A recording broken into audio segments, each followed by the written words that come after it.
औज़ुबिल्लाहिमिनश्शैतानिर्रजीम बिस्मिल्लाहिर्रहमानिर्रहीम। मैं काज़ी शारिक महमूद। किसी भी लिखने वाले को, ख्वाह वो मज़मून निगार हो, अफसाना निगार हो या शायर हो, जब वो लिखता है तो फिर उसे छपने का भी शौक़ होता है। शुरू में जाहिर है कि हर एक को ये शौक़ होता है कि उसकी कोई चीज़ छपे। तो मेरा ये शौक़ जो था, ये बतौर शायर पूरा अफसाने लिखने से पहले पूरा हो चुका था। लाहौर का एक रिसाला था, महानामा आदाब अर्ज़। तो उसमें मैंने सबसे पहले अपनी गज़ल भेजी थी। अफसानों से पहले गज़ल भेजी थी। और उस वक्त मैं कोरंगी 100 क्वार्टर में रहा करता था अपने बड़े भाई के साथ, और मेरी मुलाजमत साइड एरिया में थी। तो 100 क्वार्टर से मैं 17A या 17B की बस में, मुझे ठीक सा वो नंबर, वो A और B का नहीं अभी जहन में, अलबत्ता वो 17 नंबर की बस होती थी जो कोरंगी से सदर की 17 नंबर की बसें चला करती थी।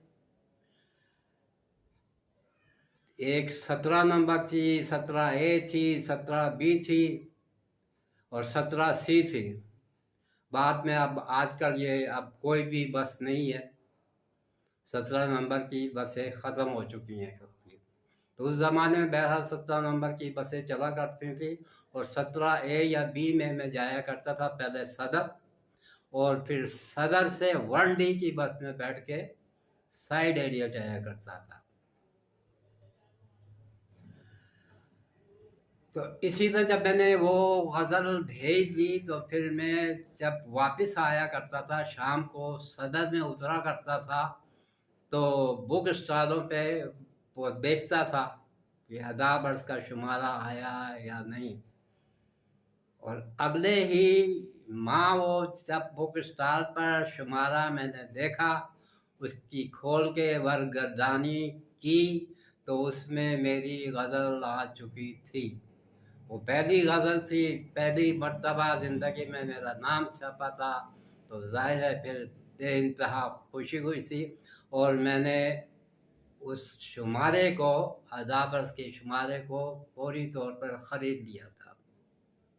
मेरा ख्याल था कि ये शायद ही मुझे ये शुमारा इरसाल करें, और मुझे कोई तवक्को नहीं थी, क्योंकि वो छोटी सी एक 5 शेरों की एक गज़ल थी। तो ना तो मुझे उसको मुआवजे की वो थी, बल्कि मुआवजे की तो बिल्कुल ही वो उम्मीद नहीं थी, क्योंकि उस ज़माने में शोरा हज़रात को भी, जो बड़े मशहूर और मकबूल शोरा हज़रात थे, उनको भी शायरी का मुआवजा नहीं मिला करता था। बस एक एजाज़ी पर्चा थमा दिया जाता था। शायद ही कोई ऐसा खुशनसीब बड़ा शायर होगा जिसको मुआवजा मिलता होगा। तो बहरहाल मुझे किसी किस्म का ये भी मुझे नहीं था कि ये शुमारा वो इरसाल करेंगे, बल्कि मेरा यही ख्याल था कि शुमारा इरसाल नहीं किया जाएगा। इसीलिए मैंने वो शुमारा पूरी तौर पर ख़रीद लिया था। लेकिन जब मैं घर पे पहुंचा, तो घर पर आदाब अर्ज़ का शुमारा आ चुका था। आदाब अर्ज़ के छपे हुए बड़े खूबसूरत से लिफाफे में वो शुमारा घर पर आ चुका था। तो मेरी खुशी जो थी वो बड़ी दो चंद हो गई थी, और बेइंतहा खुशी हुई थी। और उसके बाद अल्हम्दुलिल्लाह फिर मेरी गज़लें जो वो छपती रहीं, और वो बाकायदगी से जिस शुमारे में मेरी गज़ल छपती थी वो इरसाल किया करते थे। जिस दिन मार्केट में पर्चा आता था उसी दिन पहुंच जाता था, या उससे भी एक दिन कब वो शुमारा पहुंच जाया करता था। तो छपने का जो मेरा शौक़ था वो पूरा हो चुका था बज़रिया महानामा अदाबर्स। और अदाबर्स लाहौर का शुमारा, लाहौर का शुमारा होता था, और उसमें बड़ी काफ़ी मियारी किस्म की कहानियाँ और मियारी किस्म की शायरी छपती थी। और ये छोटा सा हल्का फुल्का सा रिसाला था। आजकल मुझे नहीं पता, क्योंकि यहाँ कराची के बुक स्टॉल पे तो ये कहीं नज़र नहीं आता अदाबर्स। अलबत्ता उस ज़माने में काफ़ी यहाँ भी था, और ये काफ़ी मशहूर और मकबूल रिसाला था। बहरहाल, तो मेरी ये जो छपने की ख्वाहिश थी, आरज़ू थी, तो ये तो पूरी हो चुकी थी। तो अफ़साने जो बाद में मैंने लिखे उसमें अलबत्ता यह था कि मुझे नाम के छपने से या अफ़साने के छपने से ज़्यादा इश्तियाक ये था कि मुआवज़ा कितना मिलता है। ये तजस्सुस था, और हर एक को ये तजस्सुस होता है कि देखते हैं कि मुआवज़ा कितना मिलता है, जबकि उस ज़माने में ये तासुर भी डाइजूस साहब देते थे कि हम ठीक ठाक मुआवज़ा देते हैं। अच्छा, इससे पहले जैसे मैंने पहली अपनी वीडियो में बता चुका हूँ कि मुझे शौक़ था, तो सबसे पहला शौक़ जो मुझे था वो पेंटिंग का शौक़ था, मुसव्वरी का शौक़ था, सबसे ज़्यादा शौक़। और वो बचपन से ही स्टार्ट हो गए थे। जब होता है, जब ये अमूमन जो पेंटिंग का शौक़ होता है वो इंतहाई नाउम्री से शुरू हो जाता है। जिसको शौक़ होता है, या कुदरती तौर पर ये इंतहाई नाउम्री से शुरू हो जाता है। और मैं पहले बता चुका हूँ कि ये 4 साल की उम्र से मुझे ये शौक़ शुरू हो गया था।